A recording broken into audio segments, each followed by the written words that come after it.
اللہم صلی علی محمد و علی آل محمد۔ اے اللہ رحمت نازل فرما محمد صلی اللہ علیہ وسلم پر اور محمد صلی اللہ علیہ وسلم کی آل پر، محمد صلی اللہ علیہ وآلہ وسلم۔ جشن ولادت علماء امت کی نظر میں تاریخ مکہ میں محفل میلاد ہوتی تھی۔ ماہ ربیع الاول میں میلاد منانے پر پوری امت کا اتفاق ہے، تو مختلف اس سلسلے میں حوالہ جات دیے جا رہے ہیں، آپ بھی پڑھیں اور سنیں۔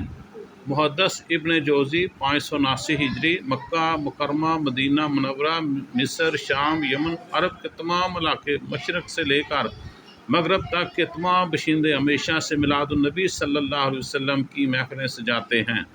ابن جوزی بیان المیلاد النبوی صلی اللہ علیہ وسلم، صفحہ نمبر 58۔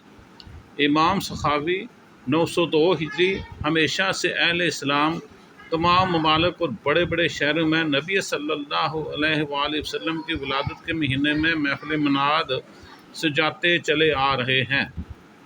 یہ حوالہ نمبر دیا گیا ہے، آپ کی سکرین پہ یہ چل رہا ہے۔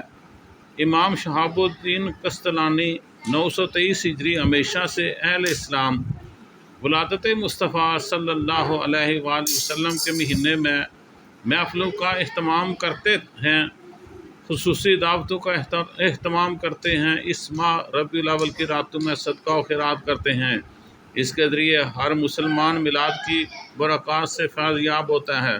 یہ حوالہ نمبر دیا گیا ہے جی۔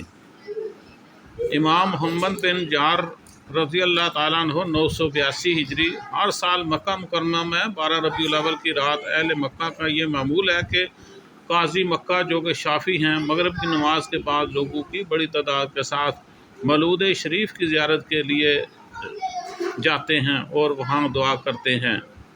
علامہ قطب الدین 988 ہجری، اہل مکہ ہر سال 12 ربیع الاول کی رات صلی اللہ علیہ وآلہ وسلم کی ولادت گاہ کی زیارت کے لیے، ان میں فقہا، گورنر اور چاروں مذاہب کے قاضی شامل ہیں۔ یہ مغرب کی نماز کے بعد مسجد حرم میں اکٹھے ہوتے ہیں۔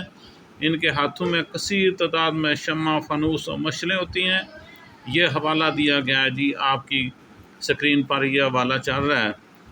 شاہ ولی اللہ محدث دہلوی 1174 عیسوی میں ہجری میں مکہ مکرمہ میں ولادت رسول پاک صلی اللہ علیہ وسلم کے دن میں ایک ایسی محفل میلاد جس میں لوگ آپ کی بارگاہ اقدس میں ہدیہ درود و سلام پیش کر رہے تھے، وہ واقعات بیان کر رہے تھے جو آپ کی ولادت کے موقع پر ظاہر ہوئے۔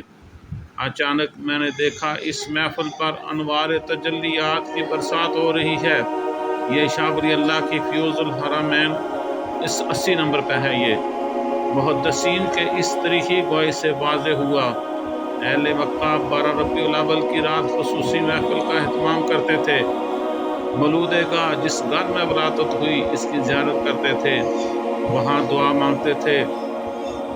میلاد کی محفل پہ نور کی برسات بھی ہوتی ہے، اس لیے اہل سنت والجماعت والے جوش و خروش سے محفل میلاد مناتے ہیں۔ اللہ تمام مسلمان کو میلاد منانے کی توفیق دے۔